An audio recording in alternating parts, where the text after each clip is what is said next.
October 1877, Lemhi County, Idaho, and the last cow died before dawn. Cranston reined his horse at her porch steps, voice flat as frozen ground, $800. Or I take the boy. Hattie didn't flinch. The shotgun barrel held steady at the center of his chest until a stranger rode into the yard, lit a cigar in the freezing air, and said it like it was nothing. I only need a housekeeper. I don't need dead weight, and I certainly don't need a wife. Follow along. You won't want to miss what happens next. The cow died just before dawn. Hattie had stayed up all night with her, crouched in the frozen straw, one hand pressed to the animal's flank, feeling the breathing slow, and then stop. She closed the cow's eyes with 2 fingers, stood up, brushed the straw off her skirt. That was the last of them. Outside, the blizzard had eased to a bitter, spitting wind. October 1877. Lemhi County, Idaho Territory. The kind of cold that got into your teeth and stayed there. She walked back to the cabin, built up the fire, and stood over it for a long moment, staring into the flames and doing the math in her head. No cow, no milk to sell, half a sack of cornmeal left in the pantry.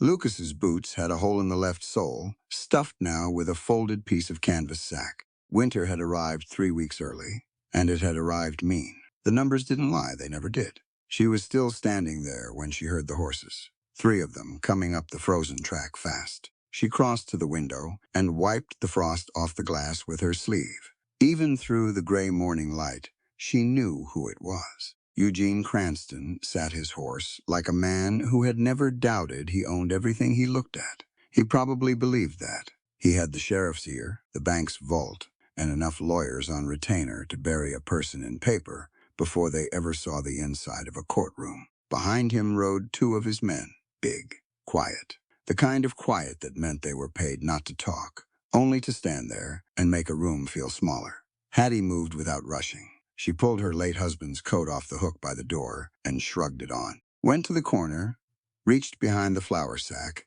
and lifted the old shotgun. She checked the breech out of habit, though she already knew it was loaded. She opened the door before Cranston could knock.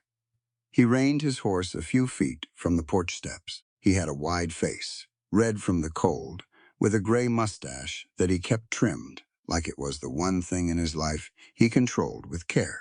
He looked at her the way men like him always looked at her like. She was an inconvenience in human form, Mrs. O.D. He touched the brim of his hat. Not out of respect habit, Mr. Cranston. I'll make this brief, as I know your time is valuable. He smiled at that. His men didn't.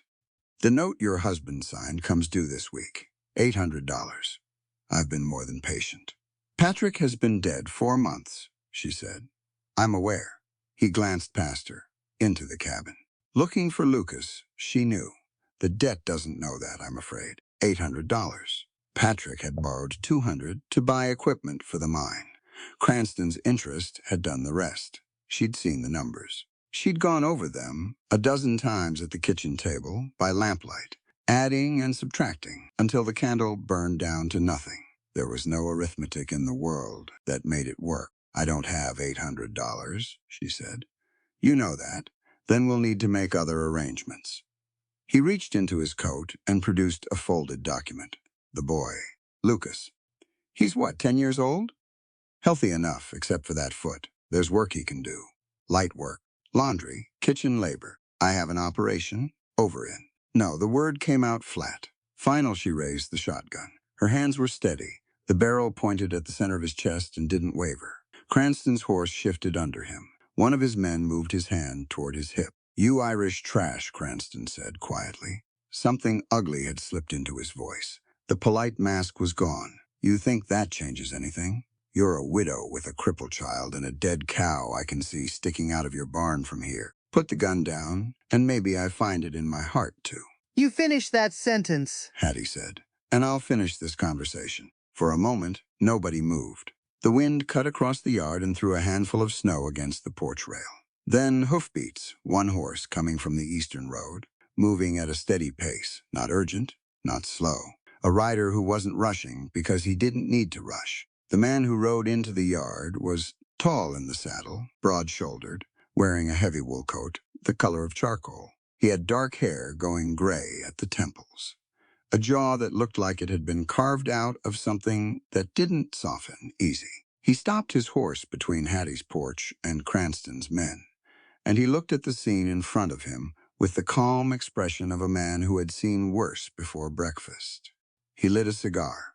Cranston straightened. Even he straightened.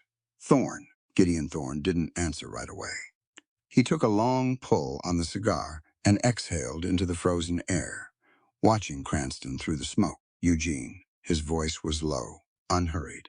"This is a private matter," Cranston said. "I can see that." Gideon's eyes moved to Hattie, then to the shotgun, then back to Cranston. "What's the debt?" "That's the number." A beat. Cranston's jaw tightened. $800. Gideon reached into his coat and produced a folded envelope. He held it out toward Cranston's man without looking at him. "Count it." The man looked at Cranston. Cranston gave a small nod. The man rode forward, took the envelope, flipped it open, and counted. His expression didn't change. He handed it back to Cranston. Cranston looked at the money for a long moment. Then he looked at Gideon. "You're buying her debt." "I'm settling it," Gideon said. "You'll sign a release this afternoon at the land office. Wilson can witness it." He took another slow pull on the cigar. "You'll also stay off her property. Starting now." Cranston tucked the envelope into his coat with the careful movements of a man who was storing his anger for later. He looked at Hattie one more time, and she read his face clearly enough. This wasn't over. It was just paused. He turned his horse and rode out of the yard. His men followed. Hattie stood on the porch with the shotgun still in her hands and watched them go. Her heart was hammering. She didn't let it show. She turned to the stranger on the horse. He was watching her with dark, unreadable eyes. Not unkind, not warm either, just steady. "I didn't ask for help," she said. "No," he agreed. "You didn't. So what do you want?" He climbed down from his horse in one unhurried movement, dropped the reins over the fence post, and walked to the edge of the porch. He wasn't a man who moved like he was performing anything. He just moved. He looked up at her from the foot of the steps, cigar resting between two fingers. "I have a ranch," he said. "Blackwood. About 6 miles east. I've got a Territorial Cattlemen's Association audit coming in the spring. They want to see a fully staffed, properly maintained household operation. What I've got right now is 6 hands and a cook fire." He paused. "I need a housekeeper. Someone who can cook, clean, and keep a house looking like a house for as long as the audit lasts." Hattie said nothing. She waited. He met her eyes directly. "No performance in it. I only need a housekeeper," he said. "I don't need dead weight, and I certainly don't need a wife." She held his gaze for a long moment. Behind her, inside the cabin, she could hear Lucas moving around, the sound of his uneven step across the floorboards.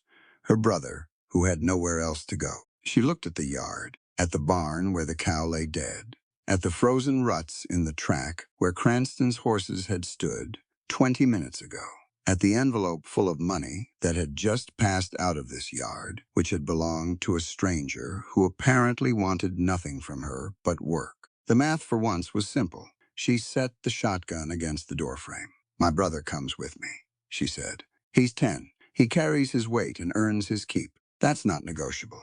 Gideon Thorne looked at her a moment. Then he gave one short nod.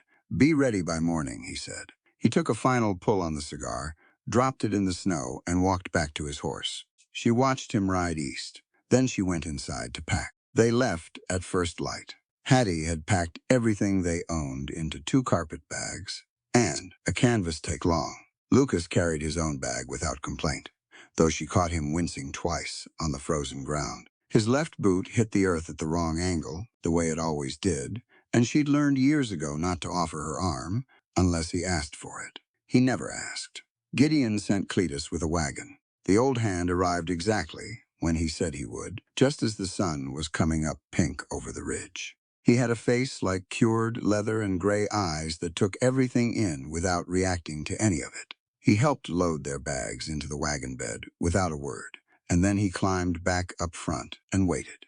Lucas pulled himself up onto the wagon seat with both hands. Hattie climbed up beside him. Cletus clicked his tongue at the horse, and they rolled east. She didn't look back at the cabin. Blackwood Ranch appeared around a bend in the road like something out of a fever dream. She had expected a ranch. She had not expected this. A long, low-log structure anchored the center of the property, its walls thick and dark, its windows small and deep-set, like eyes squinting into the wind. Smoke rose from two chimneys. Beyond it, corrals and fencing stretched out across the valley floor as far as she could see, and out in the pale morning light, cattle moved in slow, dark clusters through the snow. Hundreds of them, maybe more. Lucas counted under his breath. He got to 100 and gave up. 600 head, Cletus said without being asked. Give or take, depending on the season. Lucas looked at Hattie. She kept her face calm, but her mind was already running figures. 600 cattle, a working crew, winter feed costs, veterinary needs, spring auction prices. She'd kept the books at a dry goods store in Boise. Before Patrick brought her out here, she knew how numbers moved.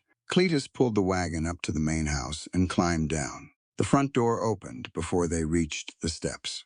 Gideon Thorne stood in the doorway. Same heavy coat, same expression that gave nothing away. He looked at the two of them, then at their bags, and stepped back to let them through. Inside was warmer than she'd expected, but it was a working man's warm, functional. There was a long wooden table in the main room, a stone hearth big enough to walk into, and enough mud tracked across the floor to start a garden. Pots hung on the wall above the kitchen stove, and 3 of them needed scrubbing. She could see that from 10 feet away. Gideon showed them the rooms. Hattie and Lucas would share the small room at the back of the house, near the kitchen. It had a narrow window, 2 rope beds, and a hook on the wall for coats. She'd lived in worse. He stopped in the hallway and turned to face her. Breakfast at 5:30, he said. Dinner at noon, supper at 6. 6 hands to feed, plus whatever comes in off the range. The stove burns through wood fast in January, so you'll be splitting in addition to cooking and cleaning. He paused. Questions. Where's the wood supply? Behind the barn. Do the hands do their own laundry? They haven't been. She nodded. They will now. He looked at her a moment. Then he turned and walked back toward the far end of the house, where, she would later learn, he spent most of his waking hours. The men arrived for breakfast in shifts. They came in from the cold, tracking mud, smelling of livestock and wood smoke. They were rough, most of them, with the easy arrogance of men who had learned no one was going to challenge them. A few nodded at Hattie. Most of them just sat down and waited to be fed, like she was part of the furniture. One of them was Hank. He was maybe 35, built wide across the shoulders, with a reddish beard and small eyes that moved around the room, assessing everything, including people. He sat down at the far end of the table, looked at Lucas standing near the door, and laughed through his nose. "What's the kid doing here?" he said to the man beside him. Not quietly. Lucas went still. Hattie set a pan of cornbread on the table and didn't look at Hank. "He's here because I brought him," she said. Hank leaned back in his chair and watched Lucas cross the room toward his seat. The boy's left foot caught slightly with each step, the familiar hitch in his walk that Hattie had watched since Lucas was 3 years old. Low, amused. The man beside him looked away. Lucas sat down. His jaw was tight. He was 10, but he had learned early how to make his face go flat when something hurt. That night, after supper was cleared and the hands had gone back to the bunkhouse, Hattie found Lucas sitting on the edge of his bed in the back room. He had his boot off, rubbing his ankle the way he did when he was tired. He wasn't crying. Lucas almost never cried. But his eyes were bright, and his mouth was pressed into a thin line. She sat across from him on the other bed. "I hate it here," he said quietly. "I know." He looked at me like I was something wrong. She leaned forward with her elbows on her knees. "Lucas, look at me." He looked up. "Poverty or a bad leg doesn't make you lesser than any man out here. Your mind and your honesty dictate your worth. You remember that." He held her gaze. After a moment, he nodded. Just once, the same short nod she'd seen their father make 1,000 times before he died. She pulled the blanket up around his shoulders, blew out the lamp, and went back to the kitchen to scrub the pans. She didn't hear him in the hallway. She only knew Gideon had been standing there because she found his boot prints in the mud outside the kitchen door the next morning where the floor hadn't quite dried. He had stood there long enough to hear most of what she said. He didn't mention it, neither did she. But at breakfast the next morning, when Hank shoved his empty tin cup toward Lucas and told him to fill it, Gideon's voice came from the doorway. "He's not your servant." Flat and quiet. "Get it yourself." Nobody at the table said a word. Hank got up and got his own coffee. Hattie had her back to the room. Stirring the pot on the stove, she let out a slow breath through her nose. The ranch was cold, and the work was brutal, and the hours were long. But she was beginning to understand that there were rules at Blackwood Ranch, even if no one had written them down. You just had to know how to read them. The first full week nearly broke her. Hauling water from the well to the house, twice a day, when the pump handle was frozen and needed thawing with a rag soaked in hot water. Splitting wood until her shoulders burned, keeping the fires going through the night so the pipes didn't freeze, and the hands woke up to a warm house, cooking 3 meals a day for 6 men who ate like they were storing for winter, because they were. She fell into bed each night and was asleep before she finished the thought she'd started. But she got up every morning at 4:30. She built the fire, started the coffee, set the bread to warm, and had the table laid before the first man came through the door. Not because anyone praised her for it, because the work needed doing, and she was the one who had said she could do it. That mattered to her. By the end of the second week, 2 of the hands had started leaving their muddy boots at the door without being asked. One of them, a young hand named Dale, brought in an extra armload of firewood and set it by the stove without making a fuss about it. Lucas started helping her without being asked either. He couldn't do the heavy lifting, but he could wash dishes, dry plates, sweep floors, and he was faster with the mental arithmetic than she was when they were tallying the pantry supplies. She gave him a small ledger and a pencil, and he kept track of the stores with a seriousness that made her chest ache a little. She let him keep the ledger. Gideon watched all of it. She would catch him sometimes, standing at the edge of a room or in the shadow of the hallway, not doing anything in particular. Just watching. She couldn't read his face. She'd stopped trying, but she noticed that the muddy boot prints stopped appearing at the front door, and that the hands had started calling Lucas by his name instead of just the boy.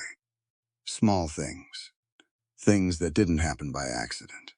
She noticed the sounds at night, too. A restless movement from the far end of the house in the small hours. Sometimes a sharp, bitten-off sound, like a man catching himself before he spoke. She understood what it was. She'd heard it in Patrick sometimes, after a bad day at the mine. Something that lived in a man after he'd seen too much. Something that didn't go away just because the sun came up. She didn't know Gideon Thorne yet. Not really, but she was beginning to understand that the man who lived behind that still, closed face had seen things that cost him. That the silence wasn't coldness. Exactly, it was armor. She understood armor.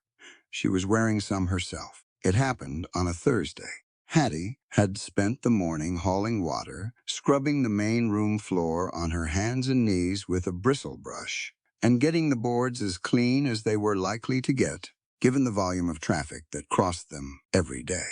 It wasn't pretty work, but when she was done, the floor was clean. She stood up, pressed her hands into the small of her back, and looked at it with the quiet satisfaction of a job finished. She was at the stove turning cornbread when Hank walked in. He came in without wiping his boots, which she'd asked every man in that house to do, twice, in plain language. He crossed the floor, leaving a trail of mud and tobacco-stained slush across the boards she'd just spent an hour on.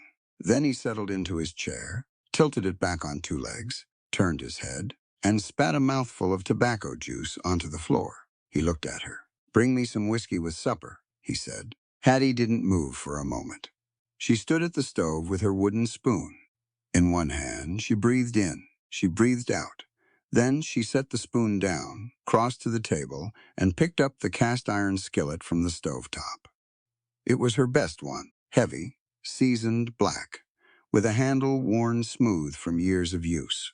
She carried it to the table and set it down with a crack that rattled every tin cup on the surface, and brought two of the other hands up out of their chairs an inch before they caught themselves. She put both hands flat on the table and looked at Hank. "I get paid to keep this house clean and put hot food on the table."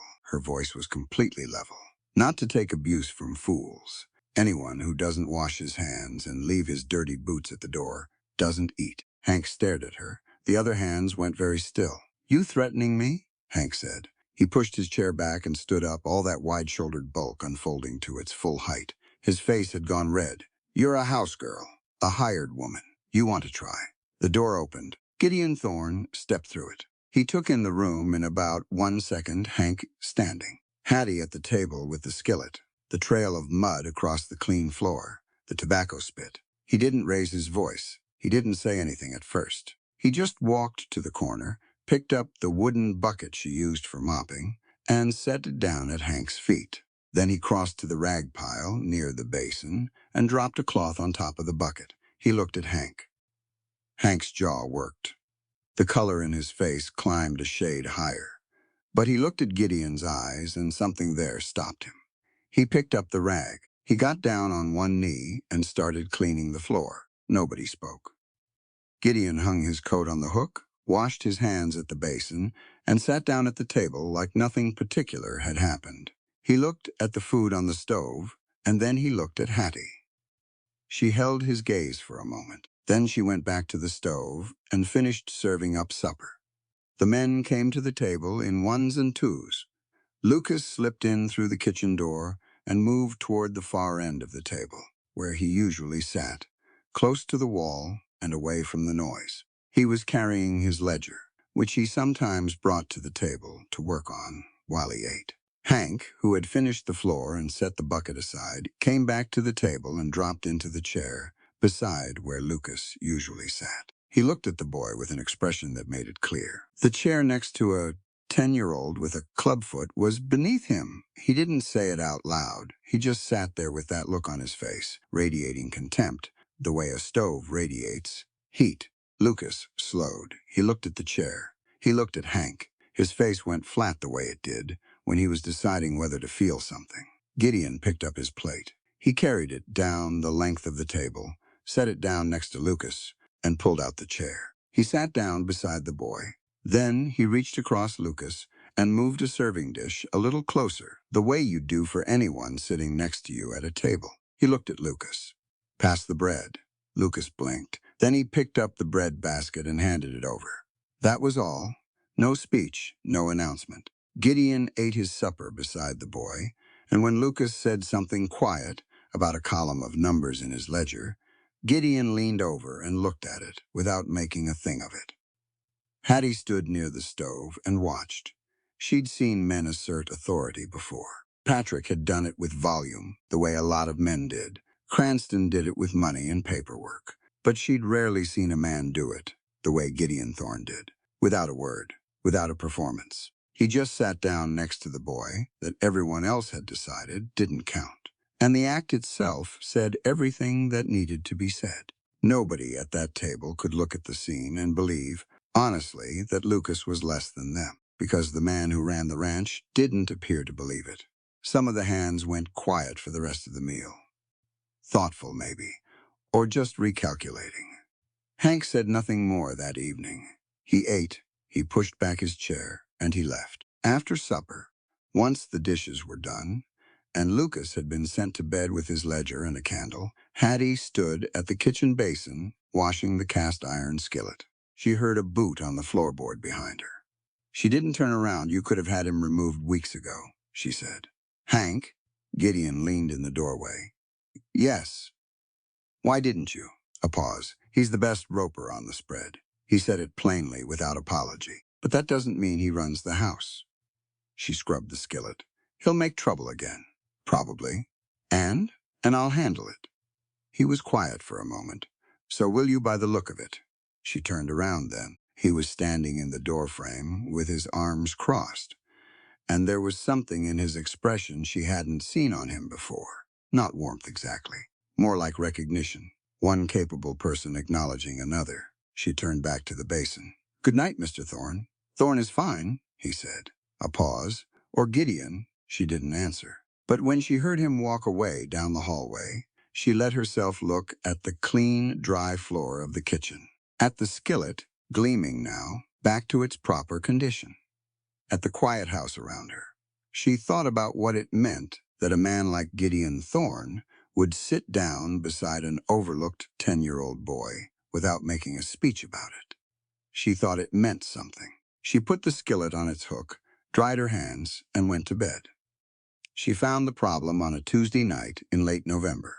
Hattie had taken to doing her own accounting after Lucas was in bed. It was the only quiet hour in the house, that stretch between 9 and 10 when the fire burned low and the hands had gone to the bunkhouse, and Blackwood Ranch finally stopped making noise. She would spread her papers on the kitchen table, pour herself a half cup of coffee, and work. Gideon had given her the household ledgers to manage: flour, salt, lamp oil, feed grain, medical supplies for the stock, basic numbers. She'd had those organized within a week. But the cattle ledgers were a different matter. She'd found them in a wooden crate under the in Gideon's office, which he'd left open one morning by accident. She'd knocked, gotten no answer, and stepped in just far enough to see the crate. 3 ledgers, their spines cracked, the covers soft from handling. She'd asked him about them at dinner that evening. Plainly, "The cattle sales records," she'd said. "Can I look at them?" He'd looked at her across the table. "Why?" "Because I've been here 6 weeks, and the household accounts are straight. I want to see the rest of it." A pause. He'd gone back to eating. "Knock yourself out." So now she had them spread across the kitchen table, 3 ledgers side by side, with a sheet of her own paper and a pencil. She was going through the autumn cattle sales. Head count at departure. Head count at sale. Price per head received. She went through the first ledger entry twice. Then she set her pencil down and went through it a 3rd time. The numbers were off, not by accident, and not by a little.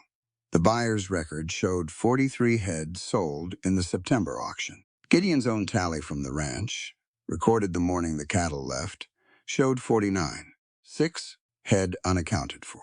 At current market prices, that was close to $90 missing from one sale alone. She went back through the summer entries. It was there in June, too, and in August. Different amounts each time, small enough to look like rounding errors if you weren't paying attention, consistent enough to be a pattern if you were.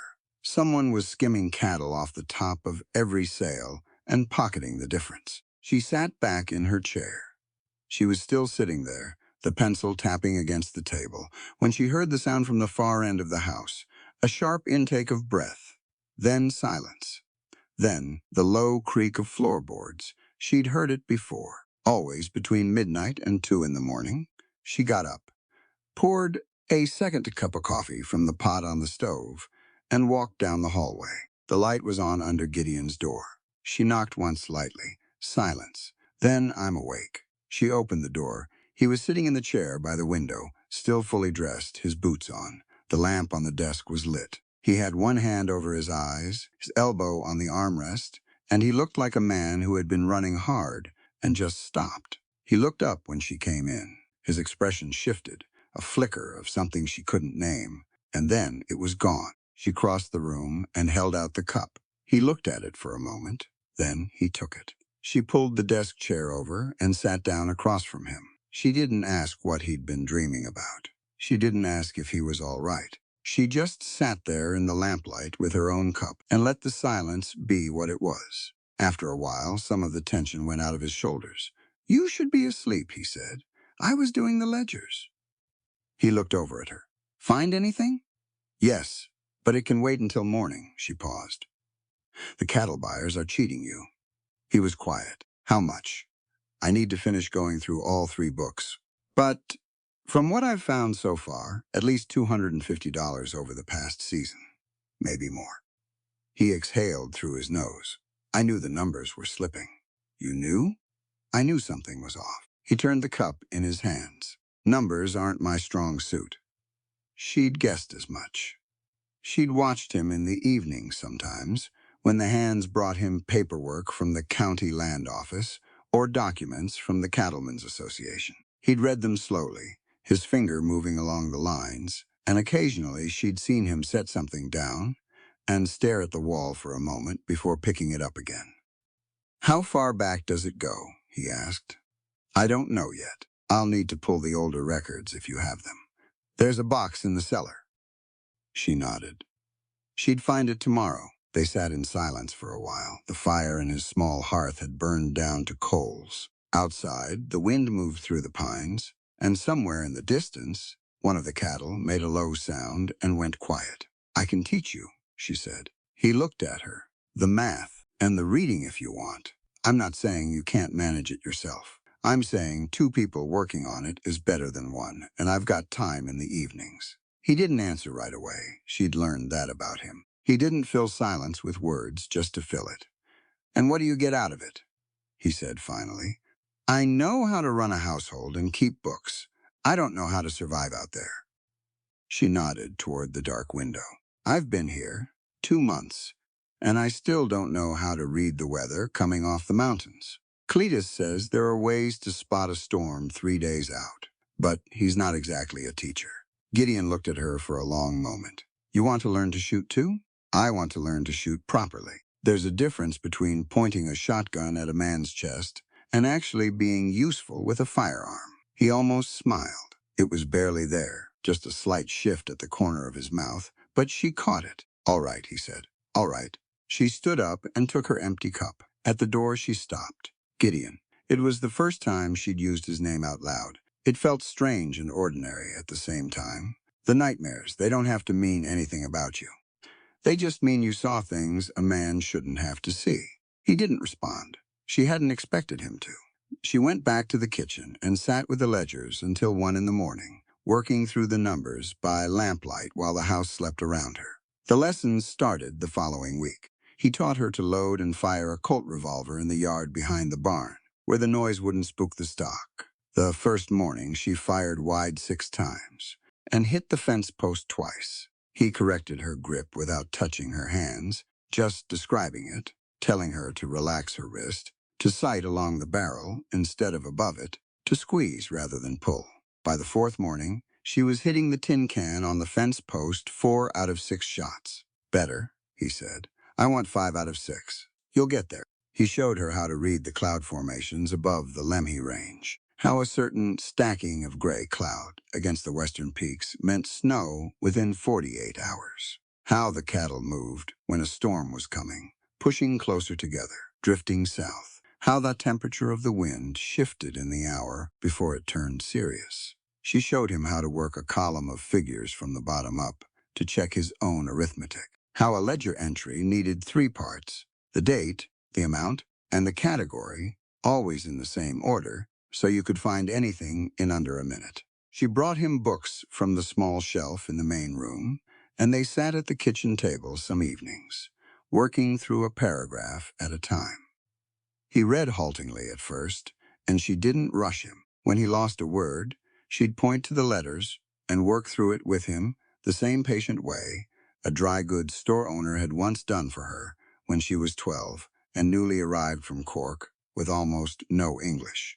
The knowledge moved both directions. That was what made it work. Neither of them was the teacher. Neither of them was the student. They were just 2 people who each had something the other one needed, trading in good faith. The cattle buyers were a man named Sorrel and his partner, out of Salmon City. Hattie finished auditing all 3 ledgers, plus the box from the cellar, and put the final a number at $380 over 2 years. She laid it all out on paper in a clear hand and put it on Gideon's desk one morning without comment. He read it that evening. She heard him set the paper down. He rode to Salmon City the following week with Cletus and came back with a new buyer contract and a check for $380. He didn't explain how. She didn't ask. But that evening, he put the check on the kitchen table in front of her. "That's your accounting fee," he said. She looked up. "We have an arrangement. I keep the books, you. That's separate. This is for finding money that would have walked out the door for another 10 years. He left the check on the table and walked out. She stared at it for a moment. Then she folded it and put it in her coat pocket. She added it to the tally she kept in her own small ledger. The column she'd started the day she arrived at Blackwood, with the $800 at the top, the debt she was climbing out of, one honest dollar at a time. The storm came down on a Friday. Hattie had seen it building for 2 days, the clouds stacking above the western peaks, exactly the way Gideon had described it, gray layers pressing down against the mountain line like a fist closing. The cattle had moved south and bunched together on Thursday afternoon. By Friday morning, the temperature had dropped 15 degrees before breakfast, and the wind had a sound in it she hadn't heard before, a low, sustained note, like something very large and very cold was exhaling in the distance. She told Gideon at breakfast. He looked out the window for a moment. I know. He looked at Cletus across the table. We need to get the breeding stock into the South Pasture Shelter before noon. Already thought so, Cletus said. I'll ride out with you, Gideon. She said it before she thought about it. He turned. It's going to be bad. The breeding stock is worth more than the rest of the herd combined. If we lose them in a blizzard, we lose next year. He picked up his coat from the hook. Stay in the house. Keep the fires going. If the temperature drops another 10 degrees, bring Lucas into the main room and sleep near the hearth. He and Cletus rode out at 9 in the morning. By 11, the world had gone white. She'd thought she understood winter before. She'd grown up in Idaho. But this was different. The wind came in sideways, and the snow moved parallel to the ground rather than falling. And within 30 minutes of the storm hitting full force, she could not see the barn from the kitchen window. Just white, a solid, moving white in every direction. She kept the fires. She split more wood and dragged it inside, making 4 trips with her head down against the wind, her eyes nearly shut. Lucas kept the indoor fire fed without being asked. They had their routine now, she and her brother. She did the heavy work, and he managed whatever stayed still. At 2 in the afternoon, Cletus came back. He came through the front door alone, and that was the first thing she registered. Alone. She was across the room before he'd gotten the door shut. Where is he? Cletus was gray-faced, snow-crusted to the eyebrows. South Canyon, falling tree, caught him on the left leg. He was already moving back toward the door. I couldn't get him up alone. I need the sled. She had the sled out from behind the house before Cletus had caught his breath. They went out into the white together. It was a terrible trip. She kept her eyes on Cletus's back and put one foot in front of the other and didn't think about anything else. The snow was above her knees in places, her skirt dragging, soaked through to the thigh within 5 minutes. Cletus knew where he was going, and she trusted that, absolutely, because if she stopped trusting it, she would stop moving, and stopping was not an option. They found him in the South Canyon, at the base of a pine that had come down across the trail. He was on his side in the snow, his leg pinned under a branch as thick as her waist. He'd managed to get the branch moved enough to free himself before Cletus left. But his face was chalk white, and his lips had gone bluish at the edges, and he was shaking hard enough that she could see it from 10 feet away. She dropped to her knees in the snow beside him. Gideon, look at me. His eyes found her face. They were glassy, but present. Left leg, he said. His voice was thin, below the knee. Broken, I think. Maybe cracked. She pulled off her outer coat and laid it over him. Can you move your foot? A pause. A grimace. Some. Good. She looked at Cletus. Help me get him on the sled. It took both of them, and it wasn't graceful. And Gideon made a sound when they moved him that she felt in her back teeth. But they got him onto the sled. Cletus took the rope. She walked beside Gideon, with one hand on his shoulder, to keep him from rolling, and they hauled him back through the blizzard to the house. She cried somewhere on that walk, not loudly. Not enough that either of the men could hear her over the wind, just tears running down her face that froze at her jaw. She let them come, and she kept walking. Inside, they got him onto the long table, in the main room, close to the hearth. She built the fire up as high as it would go, and told Lucas to keep feeding it, keep the wood coming. Don't let it drop. He nodded and went to work. She had whiskey, clean rags, and the woodpile. That was what she had. She washed her hands in hot water. She cut his boot off, because there was no other way to get it free without moving his leg more than necessary. Gideon watched her from the table, jaw clenched, eyes tracking everything she did. "I need to see if the bone is through the skin," she said. "It's not," he said. "I checked. I'm checking again." She was as gentle as she could manage and still fast enough to matter. He was right. A clean break, no compound fracture. She exhaled. "Splint," he said. "2 flat pieces of wood, same length. Leather to tie them." I know. She'd seen it done once, years ago, when a man at the dry goods loading dock had fallen from a wagon. "I'm going to pour whiskey on this first. Brace yourself." "I've had whiskey before," he said. "Not like this." She poured it. He went rigid on the table, every muscle locked, and made a sound through his teeth, but he didn't move his leg. She worked as fast as she could, the flat slats of wood from the kindling pile on either side of the fracture. The leather strips tied firm enough to hold, but not so tight they cut off the blood. He talked her through it, in short, clipped sentences between breaths. Move the lower piece up, tighter on the top binding. Loop it twice. She did what he said, and she added what she knew, and between the two of them, they got a splint on it that held. The hypothermia was the longer battle. She kept the fire roaring for 48 hours straight. Lucas didn't sleep. Cletus took shifts. She replaced the warm compresses on Gideon's hands and feet every 20 minutes through the first night, kept broth hot on the stove, got a cup into him every time he was conscious enough to drink. In the small hours of the second night, his fever spiked. He was only partly there, in that half-world of high fever, where the things a person says come from somewhere deeper than ordinary speech. His hand found her wrist in the dark and closed around it and didn't let go. "Don't go," he said.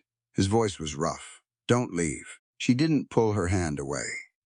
She sat on the chair beside the table and held his hand and kept her other hand on his forehead, checking the fever, and outside the blizzard, howled and inside the fire burned, and she sat there through all of it. She wasn't thinking about the debt she owed him. She wasn't thinking about the arrangement they'd made or what it meant for the spring audit. She was thinking about his hand around her wrist, holding on in the dark the way a person does when they've been alone a very long time. By morning, the fever had broken. By the afternoon of the second day, he was awake and lucid and asking for the ledgers. She told him absolutely not. He looked at her with exhausted eyes. "I need to check them. The ledgers are fine. The ranch is fine. Lucas has been tallying the feed stores all morning, and Cletus has the hands managed." She crossed her arms. "You're not sitting up until tomorrow." He looked at her for a long moment.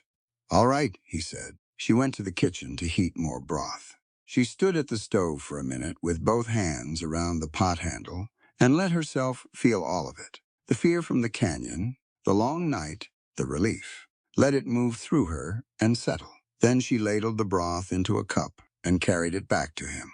Spring came to Lemhi County slowly, the way it always did at elevation. The snow didn't melt so much as it retreated, pulling back from the south-facing slopes first, leaving dark patches of mud and matted grass behind. The creek thawed in sections. The cattle spread out again across the valley floor, following the melt line north. Gideon healed the same way, slowly and by degrees. He was on crutches for 6 weeks. He hated every day of it, which he expressed through silence rather than complaint, though the silence had a particular texture to it that everyone at Blackwood Ranch learned to recognize. Hattie brought him the ledgers when the fever broke. She set up a small desk near the hearth so he could work without climbing stairs, and she made sure his coffee was hot, and his meals were brought to him without fanfare, because fanfare would have made it worse. Lucas read to him sometimes in the evenings. That had started by accident, the boy reading aloud from a surveying almanac while Gideon listened with his eyes closed, and nobody had commented on it, so it continued. She'd find them like that after supper, Lucas in the chair with the book, Gideon on the settee with his legs stretched out, and she'd go back to the kitchen without disturbing them. By March, he was walking without the crutches, slowly, with a slight drag on the left side that the doctor said would ease with time. By April, he was back on a horse. She was aware that something had shifted between them over those weeks. Nothing dramatic, nothing spoken, just a different quality to the air when they were in the same room. He met her eyes longer than he used to. When she walked in from outside, he knew, somehow, before he could have heard her. She caught herself listening for his step in the hallway, in the evenings, the way she used to listen for weather. She did not examine it closely.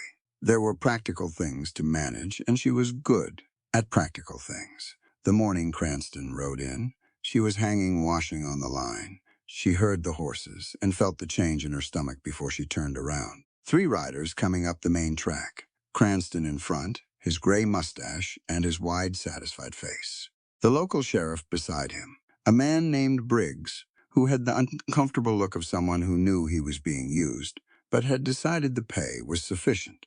Behind them, a younger man in a suit, carrying a leather case. A lawyer, or something like one. She dropped the sheet she was holding into the basket and walked to the house. Gideon was at his desk. He came out to the porch before she reached the door, and she understood that he'd heard the horses too. He stood at the top of the porch steps with his hands in his coat pockets, waiting. Cranston reined in his horse and looked at both of them with the satisfied expression of a man who had been patient and was about to collect. Thorne. He touched his hat. Mrs. O'D. Fine spring morning. Gideon said nothing. I'll make this efficient, Cranston said. He nodded to the suited man, who opened his leather case and produced a folded document. Mr. Thorne, I have here a legal summons issued by the Territorial Court of Lemhi County. The matter concerns a penalty assessment of $1,500 against the Blackwood Ranch estate. Briggs shifted in his saddle and looked at the mountains. The basis, Cranston continued, leaning forward slightly, is a wartime requisition order, signed by one Lieutenant Gideon Thorne, United States Army, in the autumn of 1864. He paused, letting the words land. That order mandated the immediate evacuation of the Dunmore mine complex. The evacuation was sudden. It created a panic. He looked directly at Hattie. In that panic, 3 men were trapped in a cave-in. One of them was Patrick O'D. Hattie went still. The washing line moved in the spring breeze behind her. Somewhere across the yard, a horse stamped and blew. She heard all of it very clearly, the way you hear small sounds when something large has just stopped moving inside you.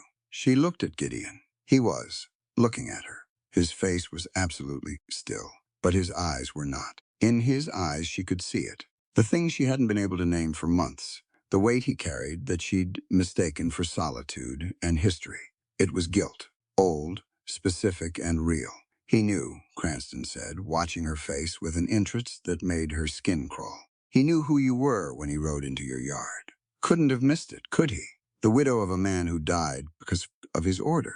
Convenient timing, hiring you on. He smiled. One might say it was motivated by more than a labor shortage. She looked at Gideon. Is it true? A 2. The order is true, Gideon said. His voice was steady. I signed it. There was intelligence that Confederate forces were planning to seize the mine to cut off the Union supply chain through the territory.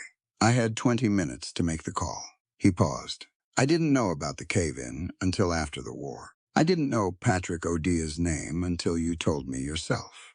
But you knew I was his widow, she said. Another pause. Shorter. Yes. She turned and walked into the house. She heard Cranston say something behind her, something with satisfaction in it, and she heard Gideon's voice respond, low and curt. And then she was inside with the door shut, and the sound of the yard was gone. She stood in the kitchen. She put both hands flat on the table.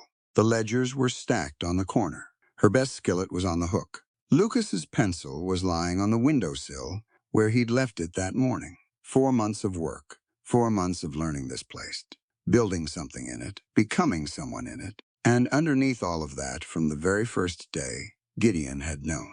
She went to her room, pulled out the carpet bag, started packing. Lucas appeared in the doorway. He looked at the bag. He looked at her face. He was 10 years old, and he understood, without asking, what was happening. He went and got his own bag. She didn't say anything to the hands. She walked through the kitchen, through the main room, and out the front door with her carpet bag in one hand, and Lucas beside her. Gideon was still on the porch. Cranston and his men were gone. He was alone, and when she came through the door, he turned and his face did something she had no name for. He stepped toward her.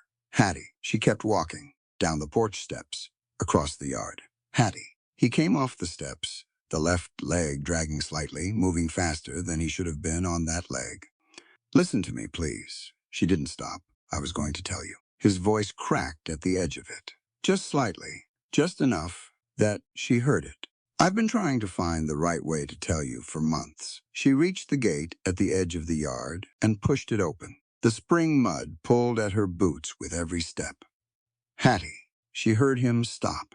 She heard the sound his crutch made when he'd overextended himself, that sharp exhale, and she knew he was standing at the edge of the yard with his weight wrong on a leg that hadn't fully healed. She kept walking.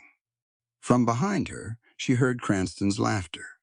She hadn't realized he'd come back around, that he'd been watching from the road. The sound of it carried across the open ground, cold and satisfied and ugly, and she heard Gideon's voice, rough and unguarded, in a way she'd never heard it, calling her name one more time across the melting snow.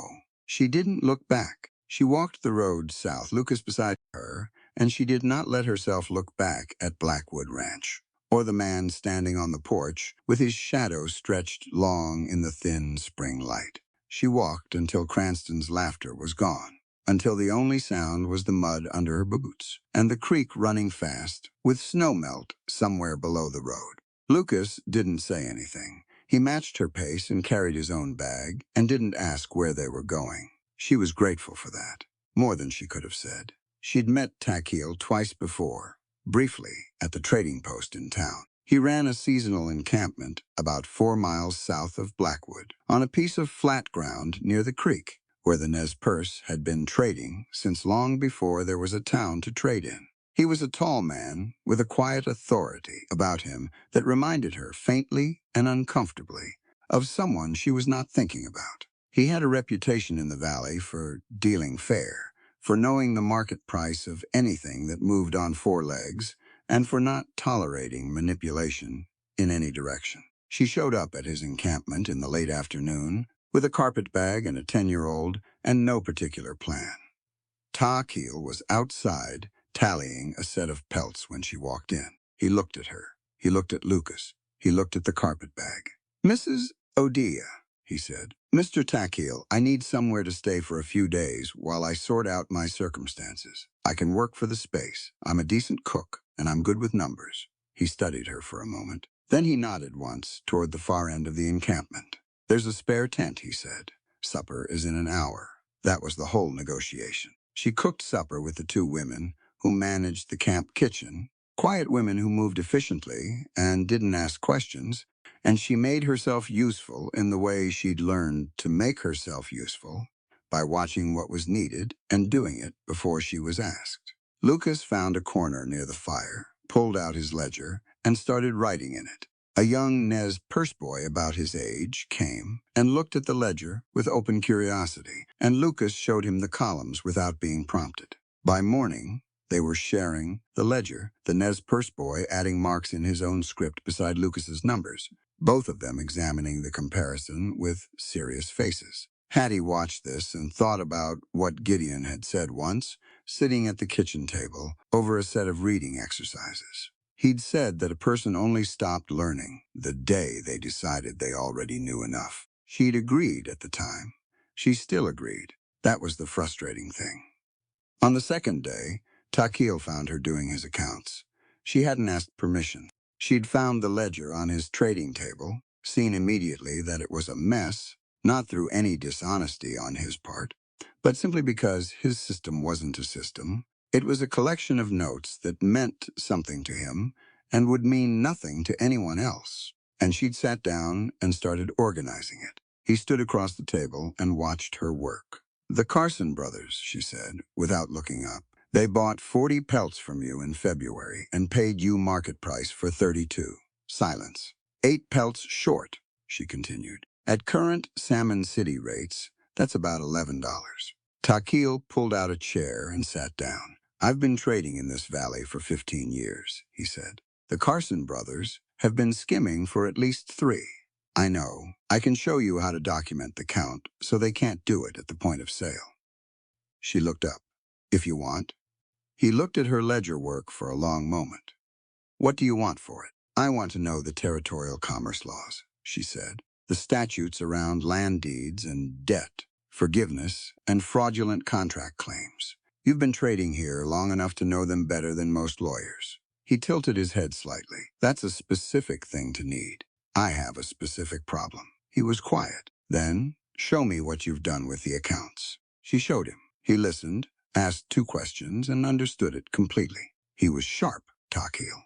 Genuinely sharp. He processed information the way she did, in patterns rather than pieces. Over the following days, they worked together at the trading table in the mornings. She built him a ledger system that a stranger could read. He told her about the Territorial Commerce Act of 1872, about how deed fraud was prosecuted under federal law, about the specific clauses that governed bank-issued loans against land collateral. He pulled documents he'd accumulated over years of watching white middlemen try to cheat him and explained the legal language in plain terms. She wrote it all down. She was 3 days into this when the anger started to settle into something more useful. Grief moved that way, she'd found. It burned hot first, and then it burned slow. And if you were paying attention, slow burn was where the thinking happened. She thought about what Gideon had told her. The order in 1864.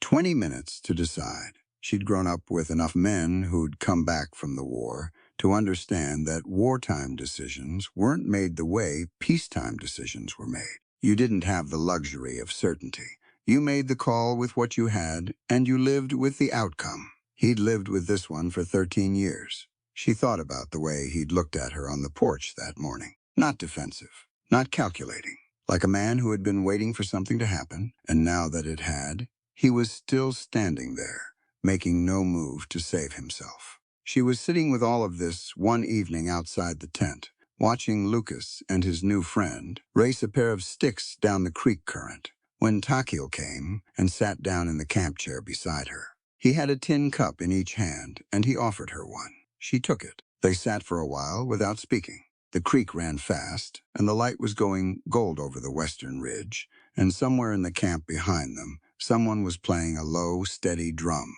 You're working something out, Takil said.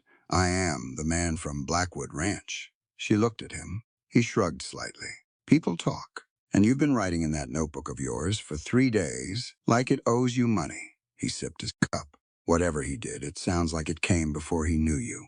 It did, she admitted, and yet here you are. He didn't tell me, she said. He had months to tell me, and he didn't. No, Takil said, that's true. He looked out at the creek. The question isn't whether he was wrong not to tell you. He was. The question is whether the man who didn't tell you is the same man as the one who's been carrying it for 13 years alone. She didn't answer. I'm not defending him, Takil said. I don't know him well enough to defend him. What I know is what I see. He looked at her. A person isn't measured by the ghosts they carry, but by the scars they choose to heal in others. She turned that over in her mind. The drum in the camp went quiet. Lucas came up from the creek, wet to the knee, looking guilty and pleased about it.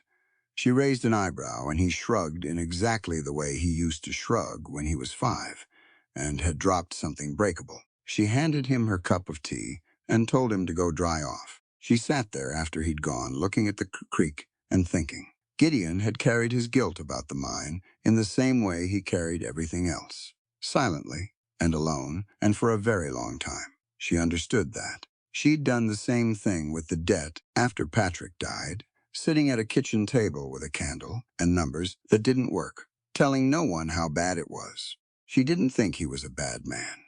She'd never thought that. She thought he was a man who had learned, somewhere along the way, that the safest thing he could do with his difficult truths was keep them inside where they couldn't hurt anyone else. And she knew, from 5 months of close observation, how that strategy worked and what it cost the person running it. She also knew what Cranston was. She'd spent 3 days reading Takil's documents on territorial commerce law, and she was beginning to see a shape in the numbers that made her very, very interested. The penalty summons Cranston had produced. The original deed notes on Blackwood Ranch. The timing of the original debt Patrick had taken on, and who had structured it and at what interest rate. She pulled out her notebook. She was not ready to go back to Blackwood Ranch, but she was starting to understand what she would go back as, and on what terms, and what she intended to do when she got there. She wrote until it was too dark to write. Then she went inside, laid down next to Lucas, and slept without dreaming. She came back on a Tuesday morning, 3 weeks after she'd left. No carpet bag this time. She'd left that at Takil's camp with Lucas, who was staying another few days to finish a trading ledger project he and Takil had started together. She came alone, on a borrowed horse, with a saddlebag full of documents and a very clear idea of what she intended to say. The ranch looked tired. She could see it from the road before she even reached the gate. The washing line was empty and sagging on one end where a rope had come loose. The kitchen garden, which she'd started turning, in late March, had gone unattended. 2 feed buckets sat outside the barn door where someone had left them and not gone back. Small things separately. Together, they told a story. Cletus was crossing the yard when she rode in. He stopped, looked at her, and the relief on his weathered face was so plain it almost made her smile. "Miss O.D.," he said. "Cletus, how bad is it?" He considered the question with the honesty of a man who'd stopped softening things decades ago. "Bad enough?" She tied the horse at the post and went inside. The main room was dim. The fire in the hearth had burned down to gray ash, and nobody had built it back up. The table had the remains of what looked like yesterday's breakfast still on it. She stood in the doorway for a moment, taking stock. Then she heard him. He was in the office at the far end of the house. She could hear the slow, uneven movement she recognized as his walk on a bad day, when the leg was stiff, and he wasn't bothering to hide it, because he thought no one was watching. A chair scraped. Something, a book maybe, was set down heavily on the desk. She built the fire first, got the kitchen stove going, put coffee on. Then she walked to the office and knocked once. "It's open," he said. She opened the door. He was at the desk, but he hadn't been working. The ledgers were stacked to one side, and the desk surface in front of him was bare. He was just sitting there, and when he looked up and saw her, something in his face moved through several things very quickly before it settled into stillness. Hattie, Gideon. She came in and sat down across the desk, the way she'd done a dozen times before. She put her saddlebag on the chair beside her and pulled out the documents. "I'm coming back, but I'm not coming back as the housekeeper." He watched her hands on the papers. "I've spent 3 weeks with Takil going through territorial commerce law," she said. "I want to talk to you about Cranston." A pause. "All right." The penalty summons he produced. $1,500 against the Blackwood deed. She laid the first document flat on the desk between them. It references the Territorial Mining Compensation Act of 1871. The act covers wartime requisition orders, but there's a specific clause, Section 4, subsection B, that limits civilian compensation claims against military personnel to a 7-year window from the date of the incident. She looked up. The Dunmore mine evacuation was 1,864. That's 13 years ago, Gideon. Cranston's claim is 6 years outside the legal window. He was very still. "He's not suing you because he has a case," she said. "He's suing you because he knew you'd pay to make it go away quietly rather than have the story come out publicly." She pulled out the second document. "That's his first piece of fraud. Here's the second." She laid out what she'd found over 3 weeks of work. Cranston's original deed notes on the Blackwood land contained provisions that didn't exist in the original territorial land grant records. She'd cross-referenced them against Takil's copies of the county land registry, which Takil had accumulated over years as a matter of practical self-defense against exactly this sort of scheme. The provisions gave Cranston the right to call the deed forfeit under certain revenue conditions. The provisions were not in the original grant. They'd been added later, in different ink, in a slightly different hand. Forgery, plain and documentable. And the tax records. Cranston had been filing cattle tax assessments on behalf of 3 valley ranchers, as their designated tax agent. He'd been skimming 15% off the top of each filing for 4 years, recording inflated assessment fees that never appeared on any official county document. Hattie stacked the papers neatly and looked at him. "I've already drafted a filing for the territorial court," she said.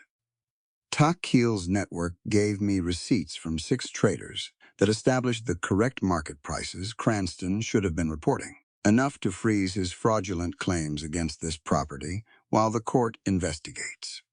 She paused. "But I need you to sign off on filing it. It's your ranch." Gideon looked at the stack of documents for a long time. "You did all this," he said. It wasn't a question. "I had help. Takheel knows more about this valley's commerce than anyone with a law license in Salmon City." She folded her hands on the desk. "Sign the filing, Gideon. Let me handle Cranston the right way." He picked up her draft document and read it all the way through, slowly, with his finger moving along the lines in the way she'd taught him. She waited. He set it down. "You said you're not coming back as the housekeeper," he said. "What are you coming back as?" "Ranch and financial manager," she said. "Full operational authority over the accounts, the household, the sale negotiations, and the staff wage structure. I want to establish a fair wage scale and an injury fund for the hands. People work better when they know the ranch they're working for isn't going to leave them with nothing if they get hurt." "And the other thing," he said quietly. She looked at him. "The thing I should have told you," he said. "Last October, before you ever set foot on this property." She was quiet for a moment. "You were wrong not to tell me." "Yes, I needed to know." "Yes." She looked at the documents between them. "I've had 3 weeks to think about the mine, about wartime decisions and what they cost the people who make them and the people who get caught in them." She met his eyes. "I don't think you're a bad man, Gideon. I think you made a call in the dark with 20 minutes and incomplete information, and I think you've been paying for it in private ever since." She paused. "But I needed you to trust me with it. That's what I couldn't get past. Not the order. The silence." He held her gaze. "I understand." "Good." She pushed the filing document across the desk and placed the pen beside it. "Then sign this, and let's get to work." He signed it. She stood up and picked up her saddlebag. "The hands' wages," she said at the door. "I'll need the last 6 months of payroll records to establish a baseline." "Desk drawer," he said. "Left side." She went to find them. Within a week, the ranch had its rhythm back. Within 2 weeks, the payroll was restructured, the injury fund established, and the territorial court filing had been received and acknowledged by the court clerk in Salmon City. Cranston's claim against Blackwood was frozen pending investigation.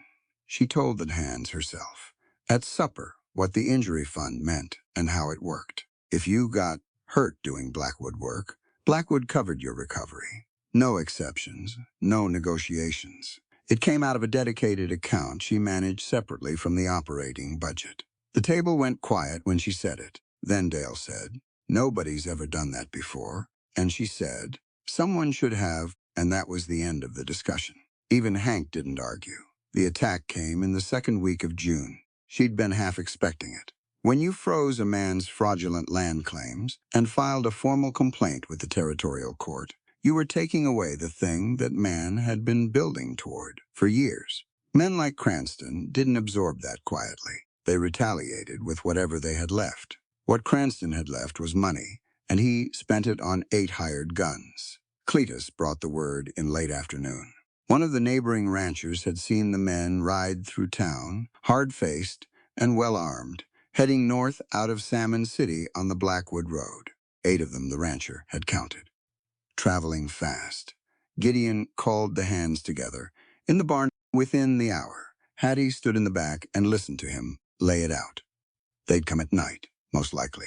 Try to fire the hay barns, which were the most valuable fixed structures on the property after the house. Run the herd out of the south pasture, under cover of smoke and dark. With the feed supply gone and the cattle scattered, Blackwood would have nothing to sell at the summer auction and no capital to operate through winter. It was a clean, brutal plan. She could see its logic clearly.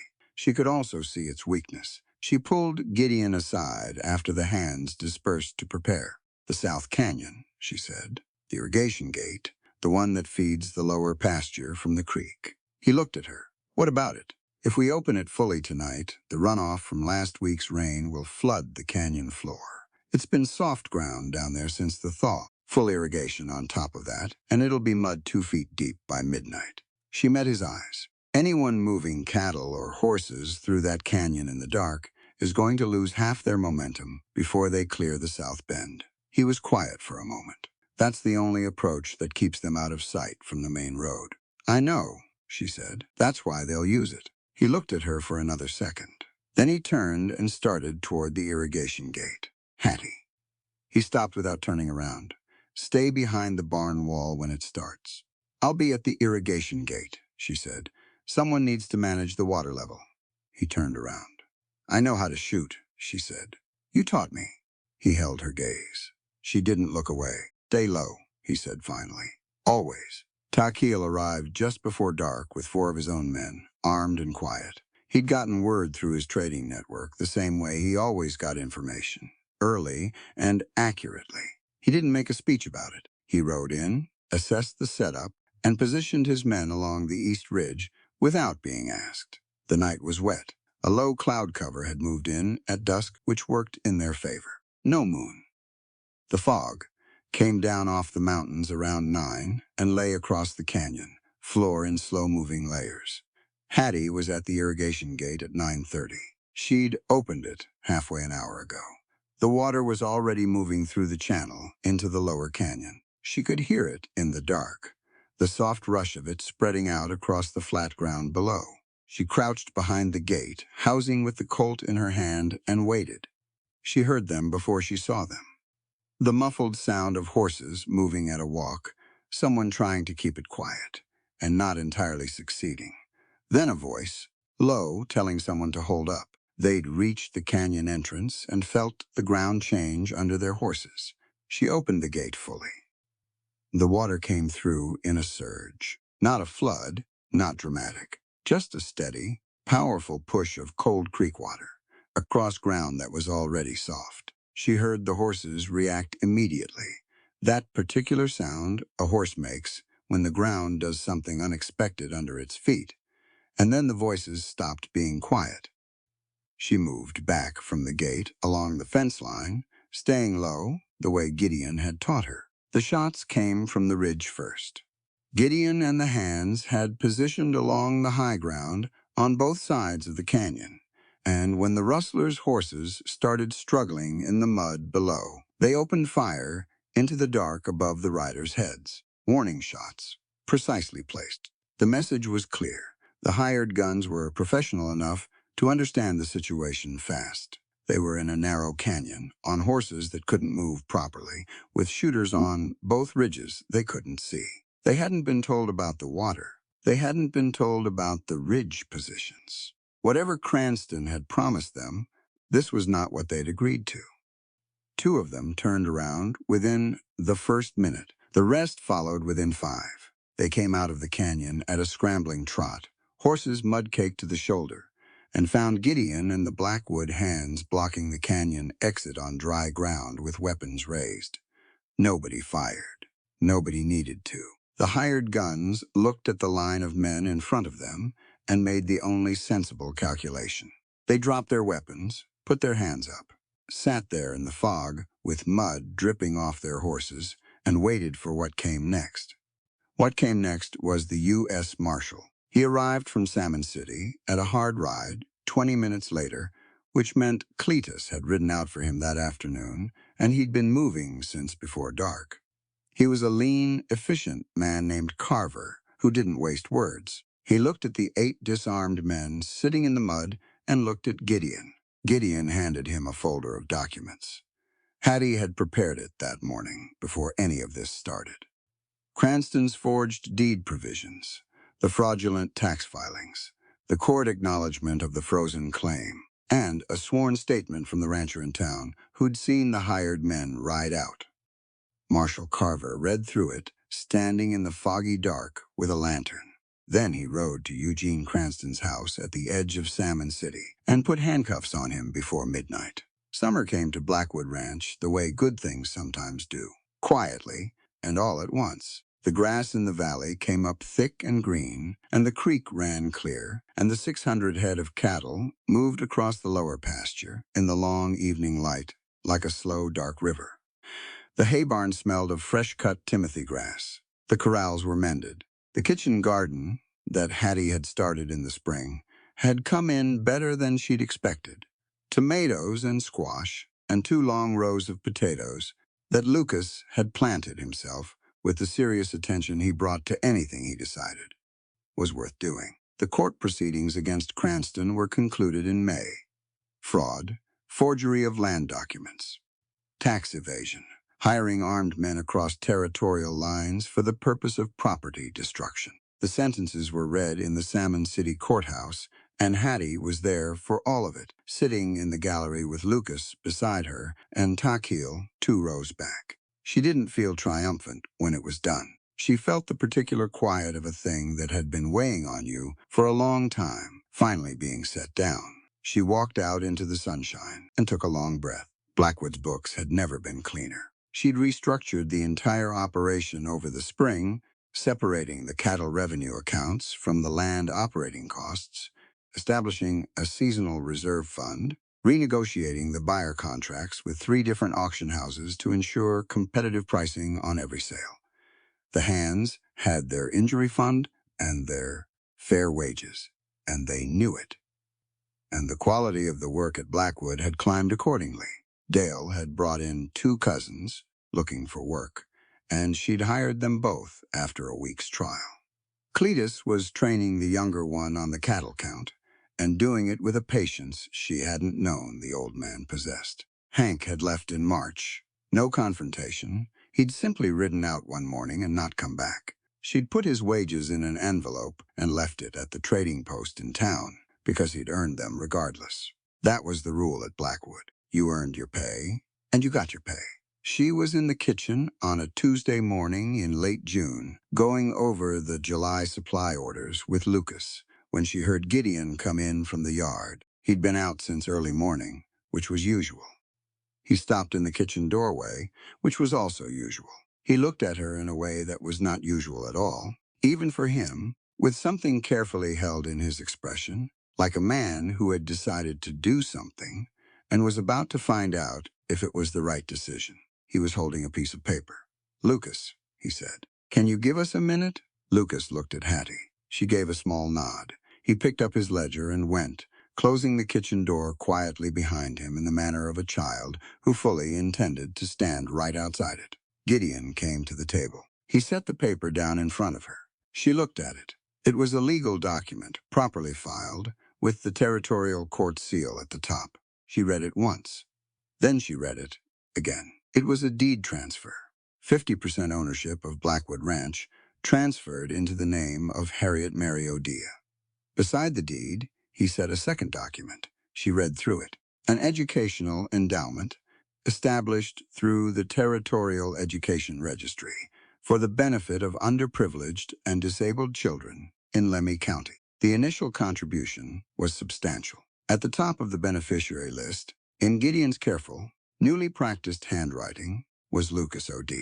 She looked up. He was already down on one knee. He'd done it carefully, the way he did everything. The bad leg lowered first, his weight balanced. He held up a silver ring, small and fine, with a pattern around the band she recognized as Nez Perce work. She'd seen similar pieces in Takil's camp. He looked at her, and there was nothing held back in his face. Just Gideon, the same man who had lit a cigar in her yard on a freezing October morning and spoken the most unromantic, pragmatic, honest words she'd ever heard. The same man who had sat down beside her brother at a table full of men who'd decided Lucas didn't count. Who had learned to read better so she wouldn't have to carry the ledgers alone. Who had held her hand in the dark of a fever and said, "Don't go." "Last year," he said, "I told you I only needed a housekeeper. I was wrong." He held her gaze. "I need a partner to teach me how to live, a manager to run this empire, and the woman I'll love for the rest of my days." The kitchen was very quiet. Outside, she could hear the ranch, the sound of cattle in the far pasture, Dale calling something to his cousin across the yard. the creek running under it all, steady and clear. She looked at the ring in his hand, at the deed on the table, at the careful handwriting that spelled her brother's name at the top of an endowment list. She thought about October, the dead cow, the frozen ground, the carpetbag with everything they owned, the long road from that morning to this one. "You're still not romantic," she said. "No," he agreed. "That was better than romantic," she said. She gave him her hand. The wedding was on a Saturday in July, on the front porch of Blackwood Ranch, in the long afternoon light. Cletus stood up with Gideon and cried about it, which he denied afterward, and continued to deny for the rest of his life. Lucas stood with Hattie and managed to hold it together until Takil arrived with his men, and then he gave up and let himself be happy about it openly, which was the right thing to do. The ranch hands were all there. The two new cousins, neighbors from up and down the valley. 3 families from the Nez Perce encampment, including the boy who had shared Lucas's ledger that first week. Takil had brought a gift, a set of leather-bound accounting books, blank, with both their names stamped in the cover. The porch had never held that many people. It held them fine. She stood beside Gideon in the summer light and said the words, and meant every one of them. And afterward she looked out at all those people gathered on the grass and in the yard of the ranch she half owned, and she thought about what it had taken to get here. The work, the cold, the grief and the anger, and the long nights with a ledger and a candle. She thought it was worth every bit of it. Then Lucas tugged her sleeve and said Cletus was crying again, and she laughed. And that was how it started. The rest of their lives. When Hattie O'D closed her last cow's eyes in the frozen dark of an October morning, she had nothing. No money, no safety net, no one coming to save her.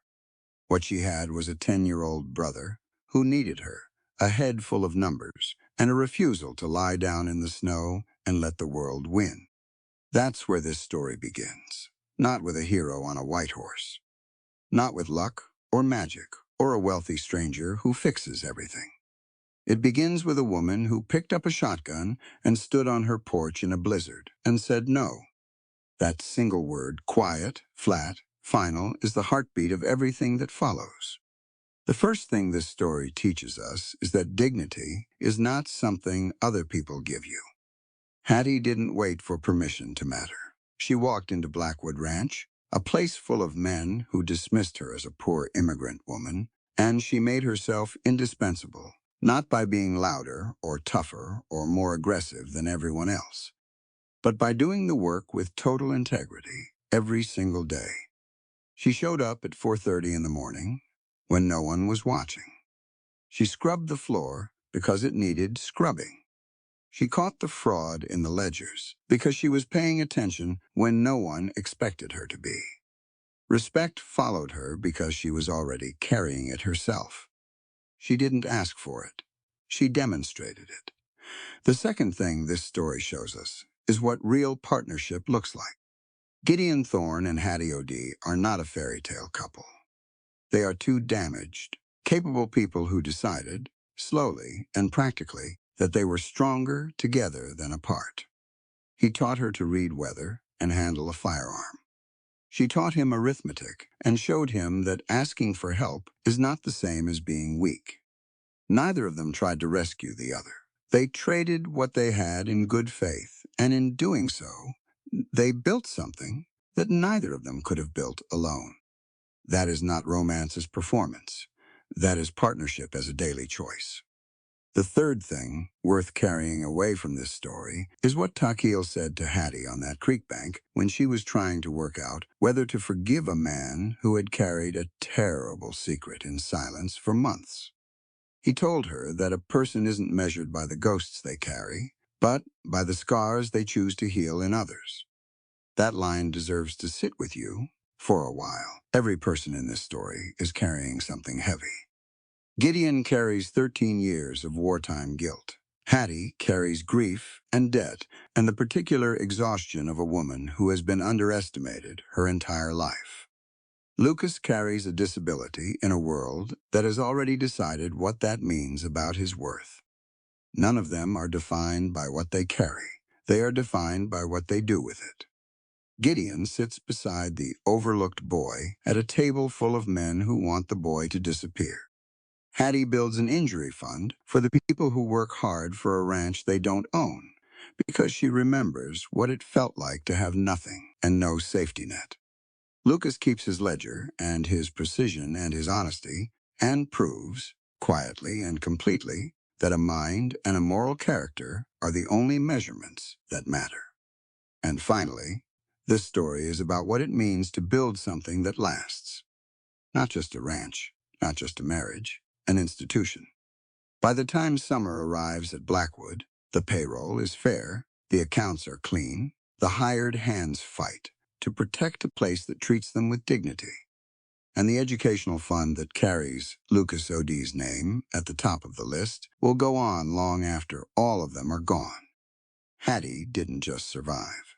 She built a system that made survival easier for the people who came after her. That is the definition of a life well spent. So if you take one thing from this story, let it be this. Your circumstances are not your ceiling. The frozen ground, the dead cow, the unpayable debt, the man at the door with the legal summons. None of it is the end of the story unless you decide it is. Pick up whatever you have. Do the work that's in front of you. Trade honestly. Stand by the people others have decided don't count.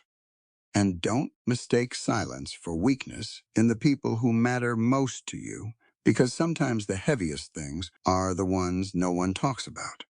This story is a work of historical fiction created for entertainment purposes. All characters, events, and dialogue are entirely fictional and do not represent any real persons or historical incidents.